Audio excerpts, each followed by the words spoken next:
Hi friends, ഇന്ന് നമുക്ക് തീ പോലും കത്തിക്കാതെ വളരെ എളുപ്പത്തിൽ വളരെ ടേസ്റ്റി ആയിട്ട് എങ്ങനെയാണ് പീസ് കേക്ക് ഉണ്ടാക്കാൻ നോക്കാം. അപ്പോൾ നേരെ വീഡിയോയിലേക്ക് പോവാം. അപ്പോൾ ആദ്യം തന്നെ അര കപ്പ് വിപ്പിംഗ് ക്രീമിലേക്ക് 2 ടേബിൾ സ്പൂൺ പൊടിച്ച പഞ്ചസാര ചേർത്ത് കൊടുത്തിട്ട് നന്നായി ഒന്ന് ബീറ്റ് ചെയ്തെടുക്കാം. അപ്പോൾ ശരിക്കും ഒരു 1/4 കപ്പൊക്കെ വിപ്പിംഗ് ക്രീം മതിയാവും ഇത് ഉണ്ടാക്കാനായിട്ട്. ഞാൻ കുറച്ച് എക്സ്ട്രാ ഉണ്ടാക്കി വെക്കുകയാണ്. നമുക്ക് വല്ല ഷേക്കോ എന്തെങ്കിലുമൊക്കെ ഉണ്ടാക്കാനാണെങ്കിൽ എടുക്കാമെന്ന് വെച്ചിട്ട്.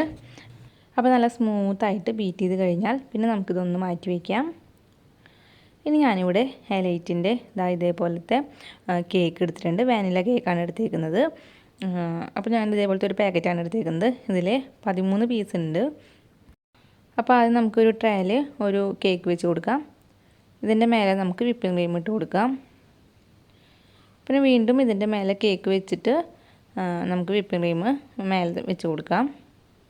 ഞാൻ വിപ്പിംഗ് ക്രീം സൈഡിലൊന്നും ആക്കുന്നില്ല. നിങ്ങൾക്ക് വേണമെന്നുണ്ടെങ്കിൽ സൈഡിലൊക്കെ വിപ്പിംഗ് ക്രീം വെക്കാം. ഞാനിവിടെ മേലെ മാത്രം ചെയ്യുന്നുള്ളൂ.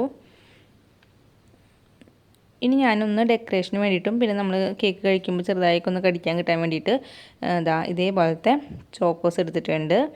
അപ്പോൾ ഇത് നമുക്ക് കുറച്ചെടുത്തിട്ട് ഒന്ന് ക്രഷ് ചെയ്തെടുക്കണം. അതിനുശേഷം നമുക്കിത് കുറച്ച് ഇതിൻ്റെ മേലെ ഇട്ട് കൊടുക്കാം. നിങ്ങൾക്ക് ഇതിന് പകരം വല്ല നട്ട്സോ എന്ത് വേണമെങ്കിലും നിങ്ങൾക്ക് ഇട്ട് കൊടുക്കാം. ഞാനിതൊരു ഭംഗിക്ക് വേണ്ടിയിട്ട് ചോക്കോസാണ് ഇട്ട് കൊടുക്കുന്നത്. പിന്നെ ഒന്നും കൂടിയും ഒരു കളർഫുള്ളാകാൻ വേണ്ടിയിട്ട് കുറച്ച് കൊക്കോ പൗഡർ ഇട്ട് കൊടുക്കുന്നുണ്ട്. നിങ്ങൾക്ക് വേണമെങ്കിൽ ബൂസ്റ്റ് ഇട്ട് കൊടുക്കാം.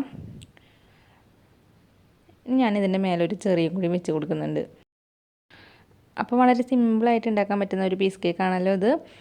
വളരെ എളുപ്പമാണല്ലോ, അതുപോലെ തന്നെ വളരെ ടേസ്റ്റുമാണ് നമുക്കിത് എല്ലാം കൂടി കഴിക്കുമ്പോൾ. അപ്പോൾ നിങ്ങൾക്ക് ഈ വീഡിയോ ഇഷ്ടപ്പെട്ടാൽ ഇതുപോലെ ഒന്ന് ട്രൈ ചെയ്ത് നോക്കിയിട്ട് നിങ്ങളുടെ അഭിപ്രായങ്ങൾ തന്നെ കമൻസ് ആയിട്ട് അറിയിക്കുക. പിന്നെ ഈ വീഡിയോ ഇഷ്ടപ്പെട്ടാൽ ലൈക്ക് ചെയ്യാനും ഷെയർ ചെയ്യാനും മറക്കരുത്. പിന്നെ ഈ ചാനൽ പുതിയതായിട്ടാണ് നിങ്ങൾ കാണുന്നതെങ്കിൽ പ്ലീസ് ചാനൽ ഒന്ന് സബ്സ്ക്രൈബ് ചെയ്യണേ. അപ്പോൾ ഇനി വേറൊരു വീഡിയോ ആയിട്ട് കാണാം. അതുവരേക്കും എല്ലാവർക്കും ബൈ.